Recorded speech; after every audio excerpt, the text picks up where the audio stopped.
I have a beautiful wife who loves to serve others. We bought a home down the street from my family. I have a sweet sister who likes to crash at our house with her friends. My wife normally is pretty easygoing until recently.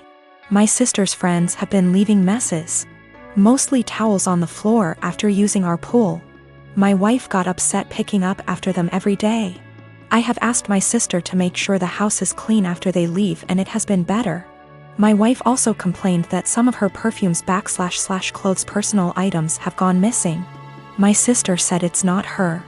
I believe my sister. I just don't see her doing that. I told my wife and we agreed to just replace them. Last week my wife made a couple of pans of cinnamon rolls from scratch. One pan was for us, the second pan was for a coworker's family who is experiencing a tragedy. My wife went to the gym. I went to work and my sister and her friends came by. The one pan wasn't enough for her and her friends. They wanted the second pan of cinnamon rolls and my sister texted my wife asking if they could eat them. My wife said no. They ate them anyways. My wife upset went and bought new locks. When I came home my wife handed me a new key and told me that she didn't want anyone else to have a key to our house. I tried to calm her down and tell her that I would just go replace the eaten cinnamon rolls with store-bought ones. My wife decided this was her hill to die on and said no, my sister lost the privilege to come when we are not home. Replacing stolen items wasn't good enough anymore. My mom called and asked if my sister could use the pool as a back-to-school party. I was under the impression my mom would be there. I said yes. My mom was at work and our schedules clashed. The easiest solution was for me to change the locks back so they could come into the house. My mom didn't come with my sister. When my wife got home after the party, it was a mess. She sent me photos. She called me the A for changing the locks without talking to her about it. Keep in mind she did too, then told me I broke her trust. She wasn't safe in her home because she keeps getting robbed and I refused to put an end to it. I did talk to my sister. Then my wife let me know she was staying with a friend for a while. Am I the A here? I feel like I have tried to right any wrongs that have happened between my wife and my sister. I talked to my mom again and let her know my sister isn't allowed over without me home. I asked a friend's wife who is a maid to come deep clean our home. So if / when my wife comes home it's clean. The last thing is my mom asked me to help cover my sister's cheer. She is on track for a scholarship. I told my mom I would pay half of my wife's things were returned. If not, the money was going to replace the stolen items. Also, my sister was invited to homecoming. She wanted me to buy a dress. I told her no for not following our home rules, and the money I saved for the dress is going to pay for the maid. I did replace the locks again. I also am planning a romantic dinner I will make and clean up. I heard a lot about the cinnamon rolls. Someone on here gave me the idea to make them. I am for a dessert. My sister had a bag of my wife's things. More than I thought was gone. Most items are in poor shape. The big thing is she had my wife's grandmother's ring I thought was in the safe. I had no idea it was gone. My sister said that she found it on my wife's nightstand during the party. She forgot she had it on when she left our home. The ring isn't valuable, it's just sentimental. I told my mom who the ring belonged to. My mom lost it. My sister is now grounded. My wife is coming home. I am staying at a friend's house until we can work some of this out. I already stated it, but I did put the locks back on my wife bought. My family doesn't have that key. My mom called my wife last night and asked what my sister can do to fix / replace the damaged items. My wife said have her meet me every morning at 5 a.m. I decided to tag along and see what my wife had planned, trying to support her in whatever punishment she decides to do. You know, the cinnamon rolls. My wife's co-worker's 4 years old is in the final stages of cancer.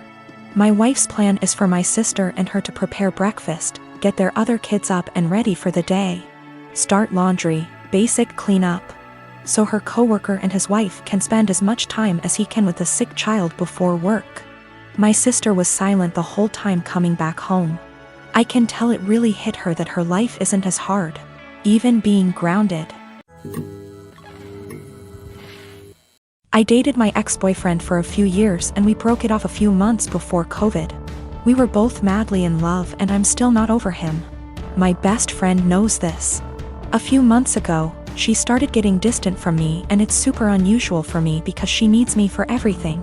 Like just a few things that I helped her do: find colleges, apply to colleges, help donate money for her college fund, help her build her resume, find her therapy, find her a job, and countless other things. I even paid for a lot of stuff for her, like going on trips and such.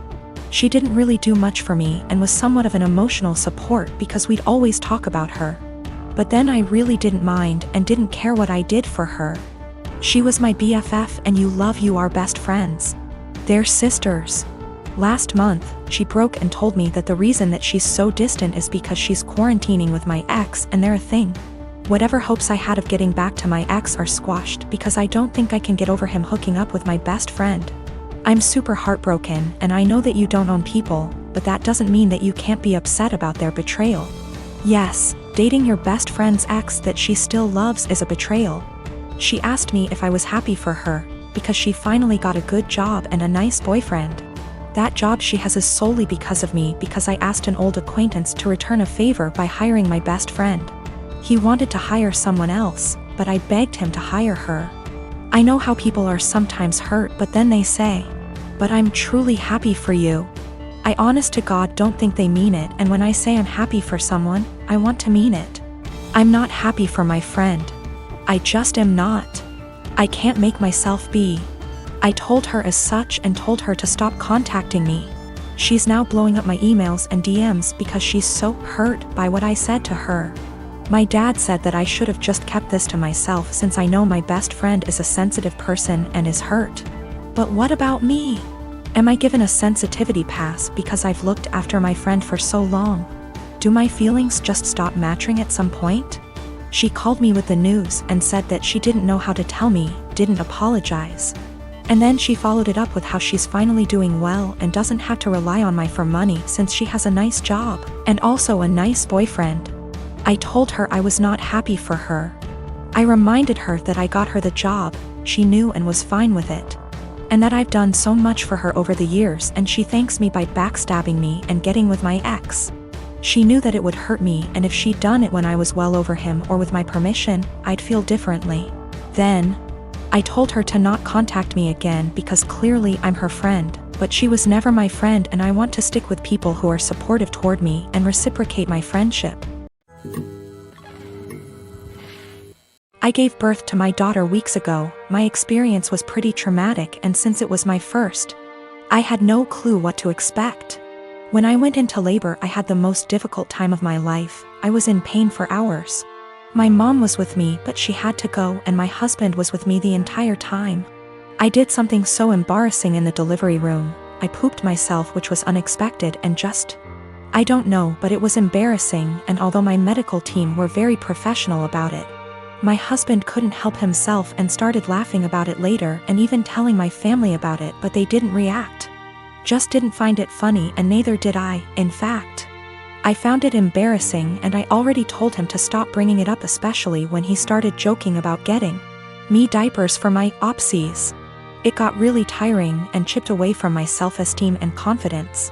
We were with his parents celebrating New Year's Eve together when I excused myself to the bathroom. While I was getting up, he made a quick remark and said, "Oh, yeah, you should go quickly because we don't want any accidents just like the one we had at the hospital. You know what I mean?"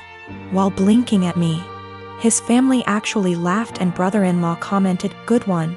I was astonished and so angry and ashamed.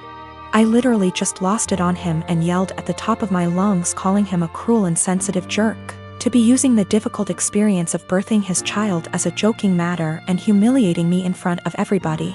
He was shocked, staring back at me and not saying a word. All went silent, and I just stormed off to the bathroom till we left, and that was when he snapped, saying I messed up by talking to him like that in front of his family during dinner. I said I couldn't hold my tongue for that long, and after he kept joking about an embarrassing thing when I told him to stop. He said he was just joking, and I went overboard with my reaction, and also, I should have sucked it up and waited till we got home so we could address this privately, and I could even yell at him as long as I wanted. We argued about it after we got home, and he kept saying I humiliated him in front of his family during the celebratory evening by being petty and trying to one-up him. He even said I should have laughed along, not fly off the handle licks that. The last year and a half has been hard for me, to say the least. Last March, my brilliant and hilarious and beautiful girlfriend Natalie suddenly passed away. Everyone always gave shit about us because of politics. We met in college when we were poli-sci majors. She is very liberal, think AOC, and I'm pretty conservative. We actually met because we were serving as treasurers for our school's college Democrats and Young Republicans clubs, respectively. And our groups would get together for drinks or bowling or laser tag once a month.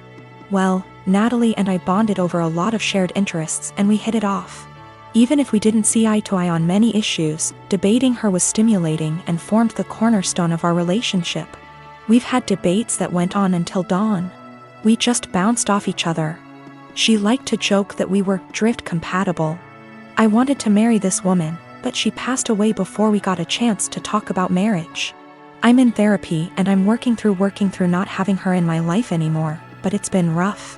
Then Rona happened and I got laid off, so I had to move back in with my parents and figure out what I am supposed to do now.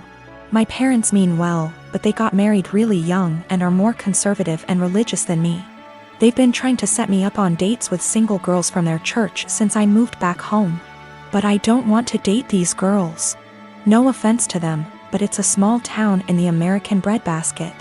They don't share the same interests as me and it feels like their only goal in life is to be a good Christian wife and produce a lot of babies. Trying to talk to them about current events is excruciating for me. The girls my parents tried to set me up with take everything they read on Facebook or hear from Fox News for face value. It makes me miss Natalie and our debates more. My parents mean well.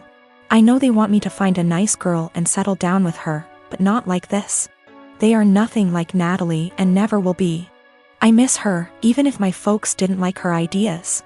But when I told them the other night that I wanted them to stop setting me up on dates with these girls, they freaked out and told me that I needed to consider settling down since I just turned 30.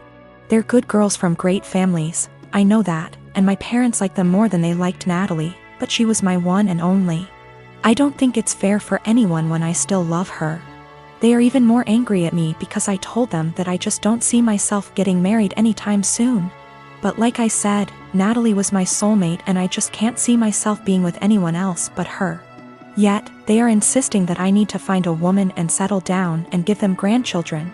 We were seriously close to talking about marriage. But around the time she died, it was more like how funny it would be if the bridal party wore blue and the groomsmen wore red because the bride is a Democrat. And the groom is a Republican / Romeo and Juliet deal. I wish we got to do that. Natalie thought it was hilarious.